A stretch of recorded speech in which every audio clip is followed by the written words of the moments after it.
5 seconds to go. I rise to support the railway budget and compliment the railway minister and his ministry.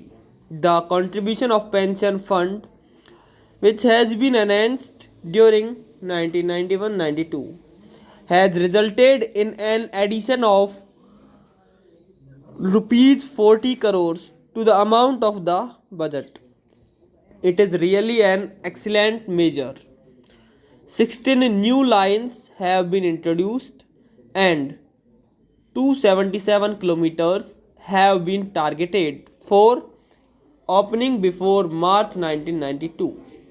Further program for opening new lines in 1992-93 is totaling to 364 kilometers. Altogether, 16 new lines are going to be introduced.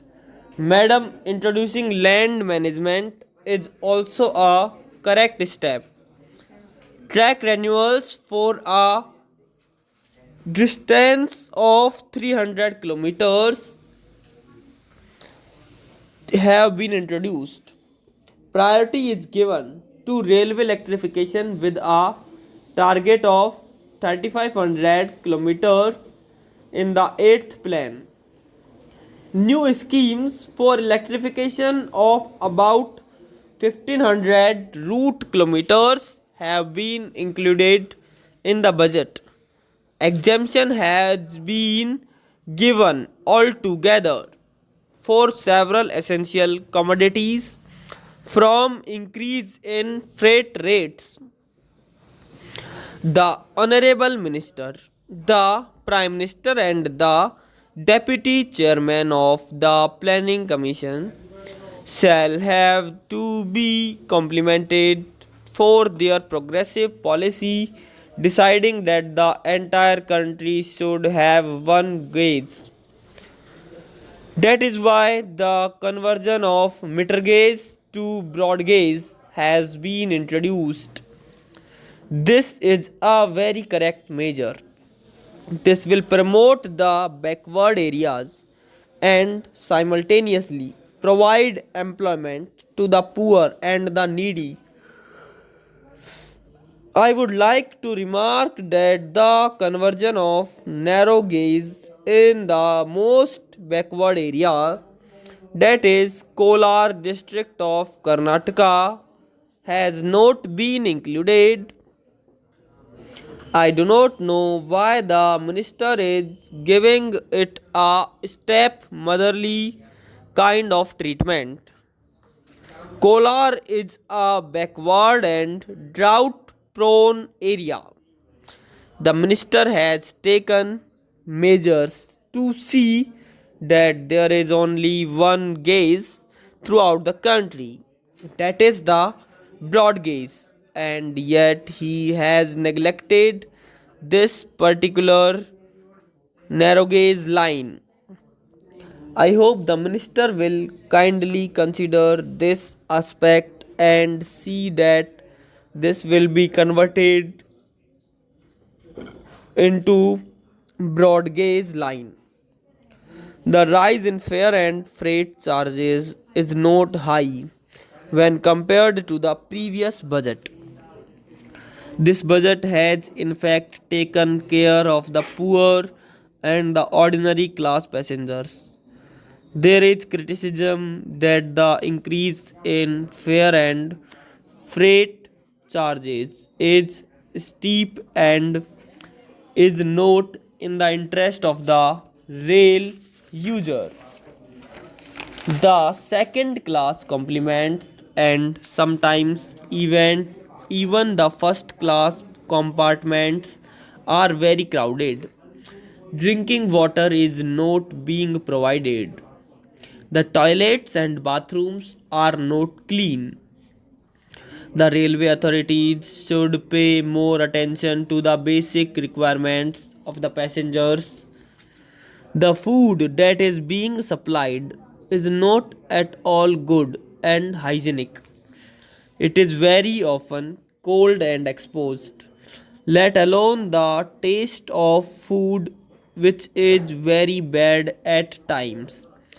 Care must be taken by the management to provide good and hygienic food. The Honorable Minister has been kind enough to supply hot and hygienic food to the members in the central hall and in the parliament. Likewise, the same kind of good food should be supplied to the passengers also. As the catering service is being privatized, the service should improve. It is criticized that laying of double line in some parts of Tamil Nadu and other areas has not been taken up. This is true and it has to be done on priority. I suggest that new lines should be laid and the narrow gauge and meter gauge lines should be converted to broad gauge lines.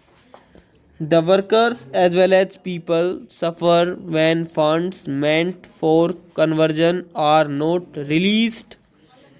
This is especially so in the case of Konkan Railway and Mysore Bangalore route. Anyway, this budget has sought to provide employment opportunities to the downtrodden people. It contributes a great deal for the development and growth of the country. The railway stations need to be properly equipped so that proper catering service are maintained.